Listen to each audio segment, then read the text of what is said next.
everybody. This is Mark London and my partner. Elmo Beard. Today we have a special guest in our studio. His name is Tyler Draper. He lives in Hot Springs, Arkansas, as do all three of us.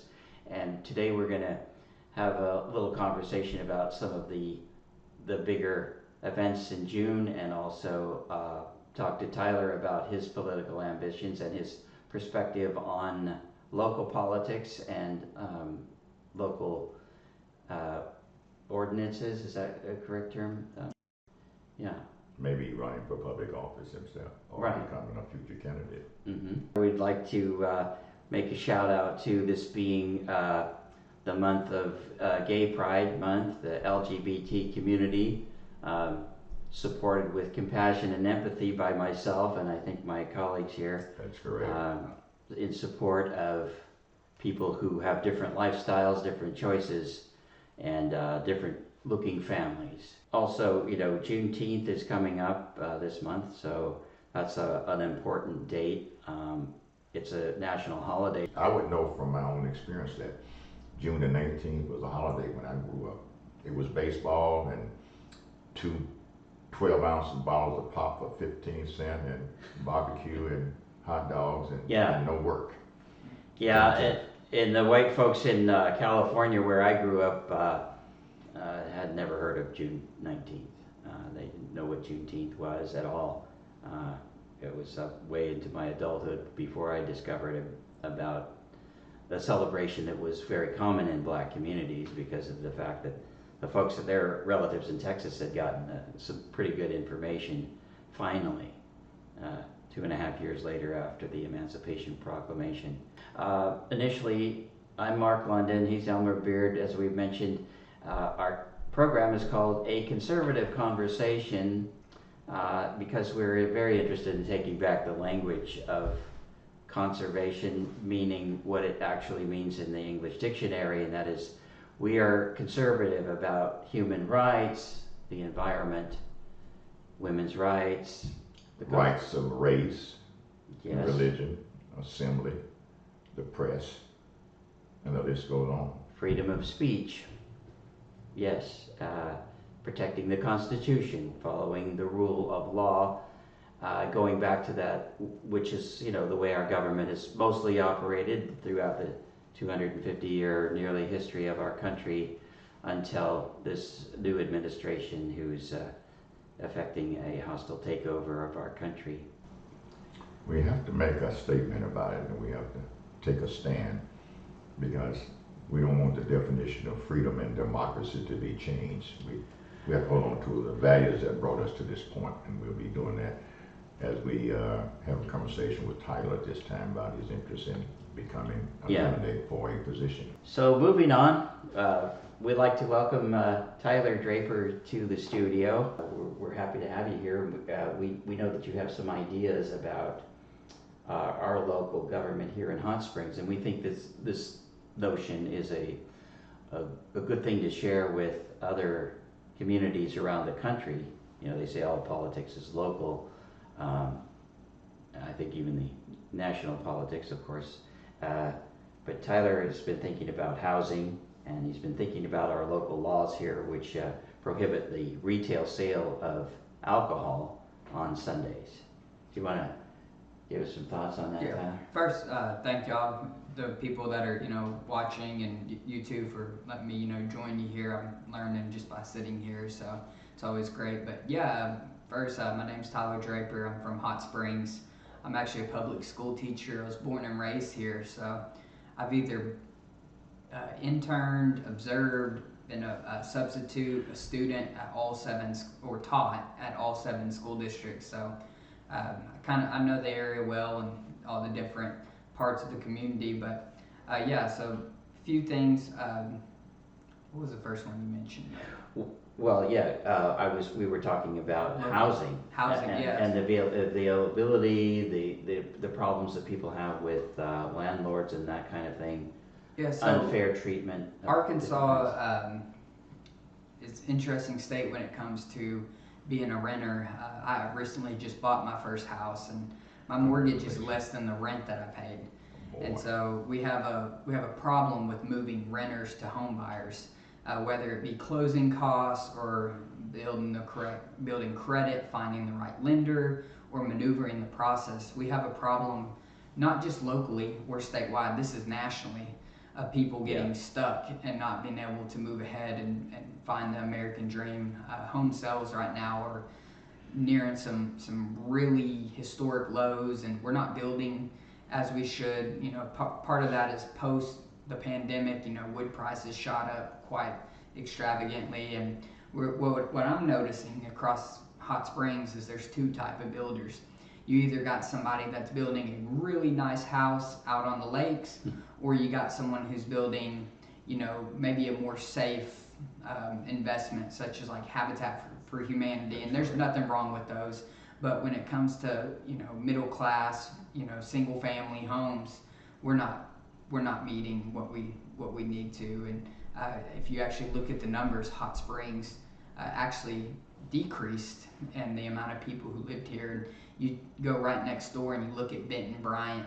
They are suburbs of Little Rock, but they're growing exponentially. So it's something that we're going to have to take a look at. And I know the current city board and city manager and mayor, that's one of their big goals. But it's something we need to look at, is creating more affordable housing by any means necessary. I had a question for Tyler, and it is, would you encourage people who are paying a high amount for rent to buy if they possibly could at this time? Because I think there is a factor in their filing of income tax once they become a homeowner like you are. Yeah, right now interest rates, we're seeing higher interest rates than we had in the past. I think, I bought in at 6.75, and just 3 or 4 years ago my parents refinanced at 2%. So there is a fear amongst people that, hey, interest rates are rising, and the cost of homes have just skyrocketed as well. So I could see the fear of buying in at the right rate and what happens to your income taxes. And if we had a program, I know I've heard of this pitch before, making a tax credit.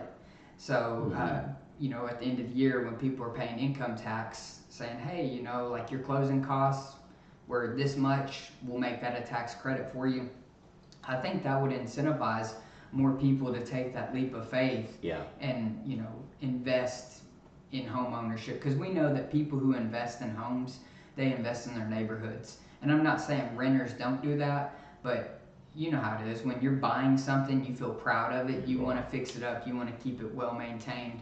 Whereas to the opposite can be true sometimes as well. But I know that my property, I want to increase it, and I want to keep it up to standard, and that makes our neighborhood feel more proud as well. So well, I think that some of our tax policies in the last few decades have become more regressive when it comes to facilitating the ownership of middle class and lower middle class people just trying to get started in the world of home ownership.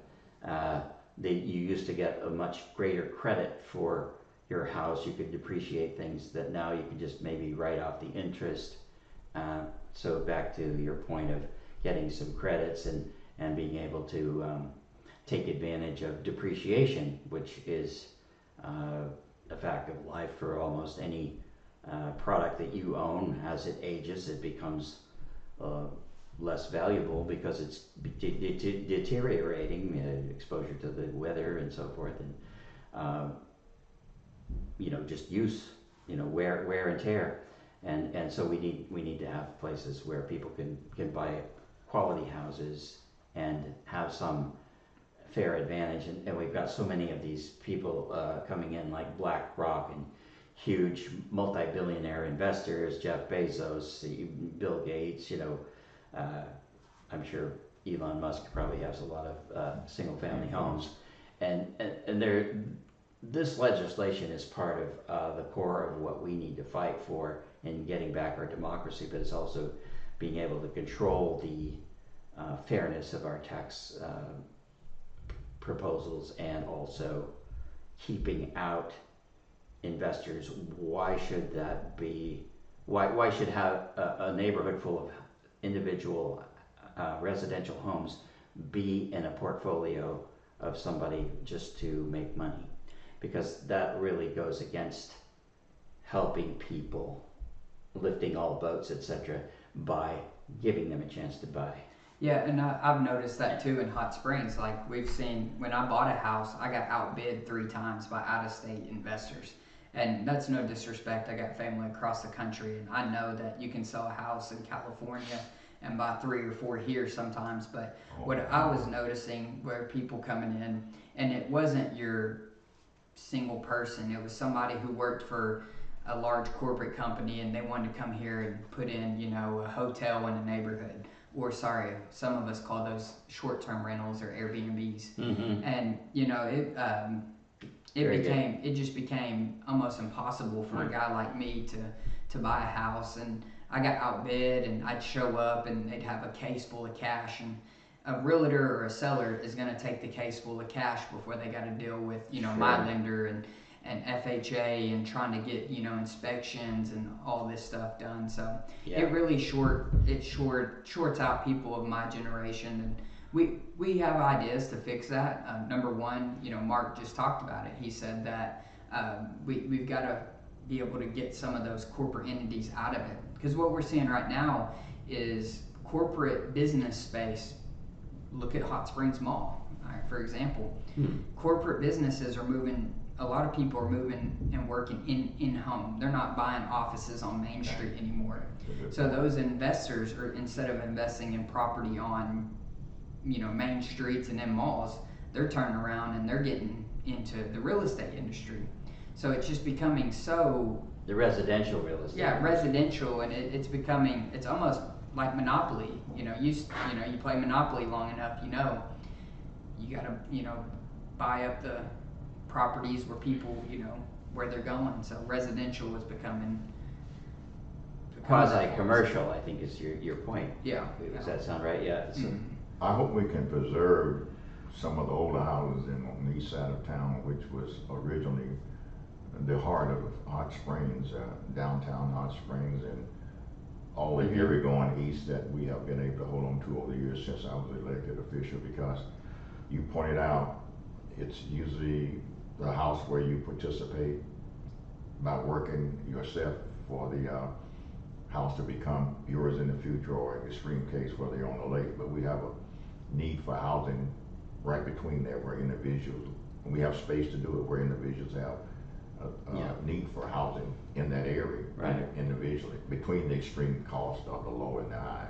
And we need that on the east side of town where I've lived for 60 years. So we'd like to encourage our audience to really think about these things that we're talking about, because it really is a nationwide issue for voters, for our democratic process, to be able to take back some of the things that we've allowed to be lobbied away from us.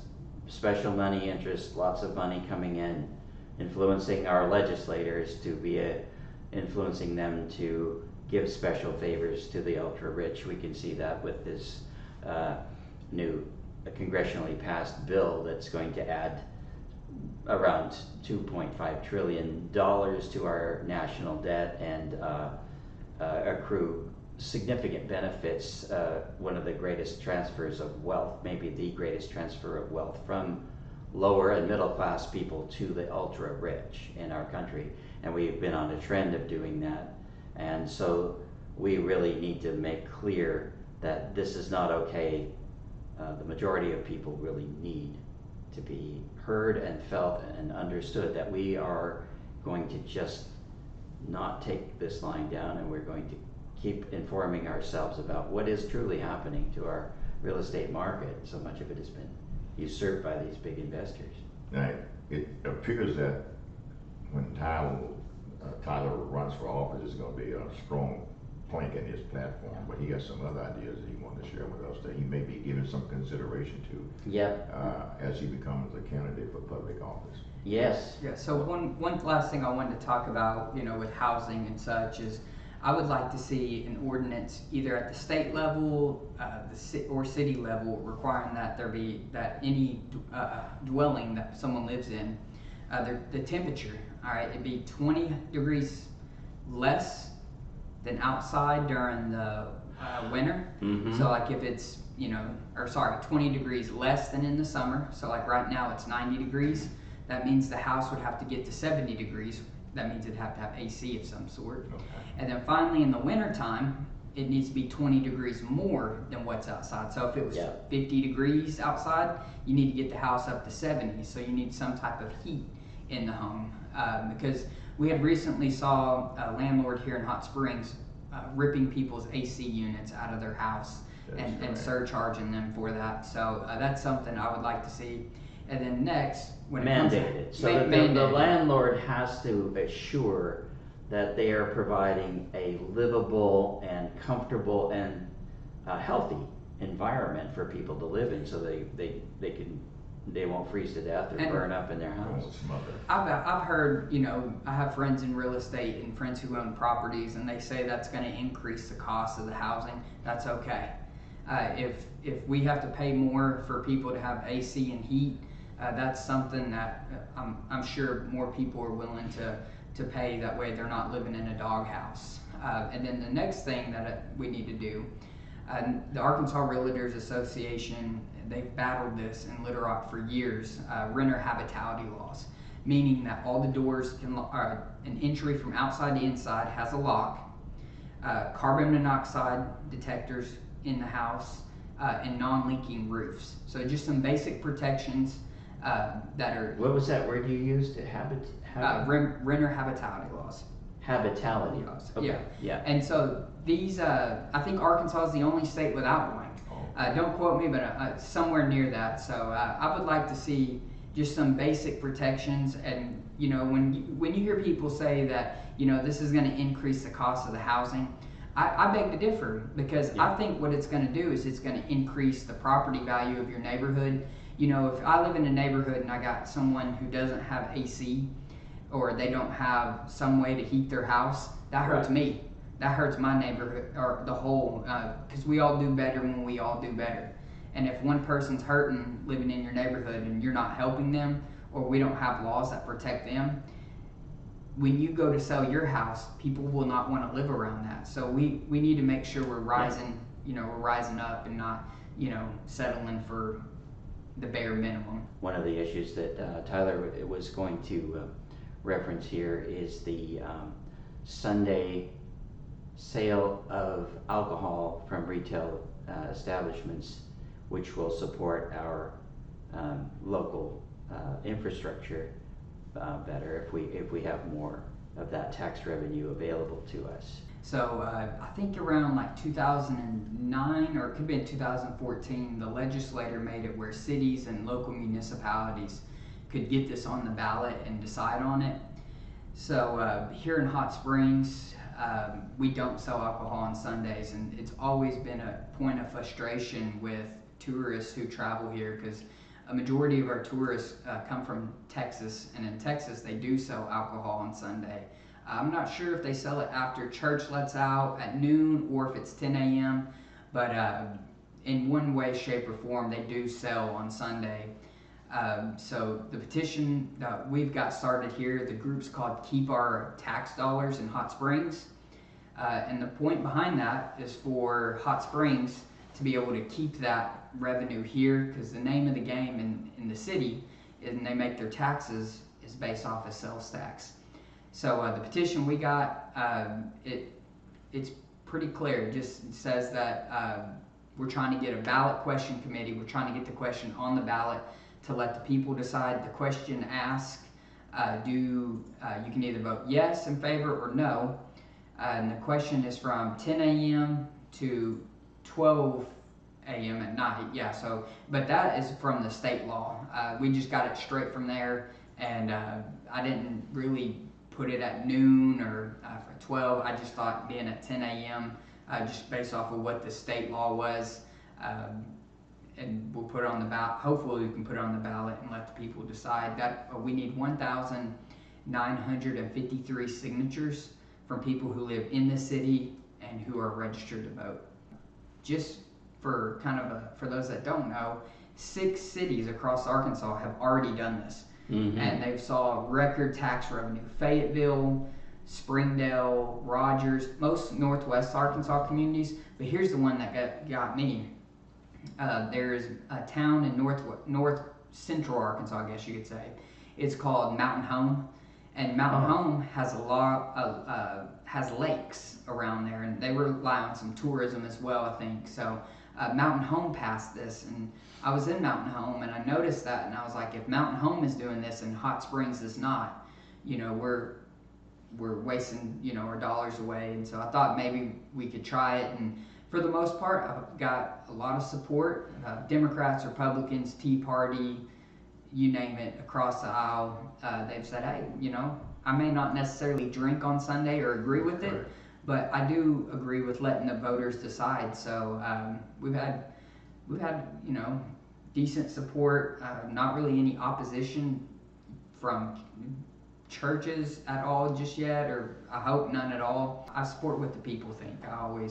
That's what when the people turn out and actually vote, I'm okay with that. And for our audience, I hope that you all are watching this, and you may not live in Arkansas or Hot Springs. You might live in any other place in the country. And what we're talking about is just how the kind of the nitty-gritty of local government works, and how much of your tax dollars are an important part. The tax dollars that you pay, a lot of it goes to local infrastructure, and obviously sales tax on alcohol. A lot of it goes into the local coffers so that we can use it for maintaining roads and other facilities that we have, improving our schools, whatever we want to do with the money to make our communities better. If it passes, the budgets will change. There'll be more money in the budget to do things that we need to have done in City of Hot Springs. And you're speaking from your point of view, Elmer, for somebody that's engaged in a church, very much I'm concerned about long-term member. I'm concerned about the choice of it going on the ballot, because some of the same people that would not drink on Sunday or drink other parts of the week, it's going to be tax dollars benefit everybody across the board, including me, who have never had a quart of alcohol in the decades that I've lived in my life, but I've used the benefit of tax dollars from it. Yes. So you're not interested in restricting other people's choices? Not at all. To fit your personal lifestyle? Not at all. You want to be able to let them decide on what it takes for them. Have a free country. Isn't that a wonderful idea? Yes. It's part of our democracy that we're trying to hold on to. It's a lot of the language that we've heard from people who are also call themselves conservatives. We tend to disagree that they are conservative. My personal term is wanton wasters as opposed to conservative, because they're interested in mass consumption, bigger cars, lower gas mileage, more air pollution. It's not conservative to me. It's ignoring the facts. I thought it was kind of interesting that Elon Musk bothered to say that it was very unfair that they were cutting out the subsidies for electric vehicles in this new tax bill, and it was very unfair because there weren't any increased taxes on the oil industry.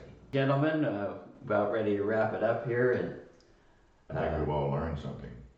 I hope so, and hopefully all of you out there have enjoyed our conversation today and have learned some things that you might put into practice in your own lives.